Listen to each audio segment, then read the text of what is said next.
ఏమి నమ్ముకున్నారో, నమ్ముకుంటే ఎందుకు జరుగుతుందో, ఎందుకు ఇంత అనారోగ్యం, ఎందుకు ఇన్ని ఆర్థిక ఇబ్బందులు, ఎందుకు కుటుంబంలో ఇన్ని శ్రమలు,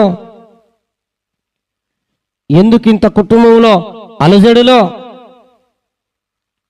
ఎందుకు ఇంత లేమి స్థితి, ఏమి లేని పరిస్థితి, ఎందుకు ఇంత దీనస్థితిలో ఉన్నారు అని ఒకవేళ నిన్ను గురించి మాట్లాడుకుంటున్నారా?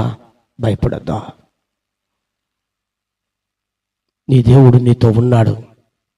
ఈ సంవత్సరాన్ని చెప్పాడు, నీ పక్షాన యుద్ధం చేస్తానని. నీతో చేసేవారితో కూడా ఆయన యుద్ధం చేస్తున్నాడు. హల్లెలూయా. నీతో పోరాడుతున్న వారితో ఆయనే డైరెక్ట్గా పోరాడుతున్నాడు. హల్లెలూయా. నువ్వు ఎవరు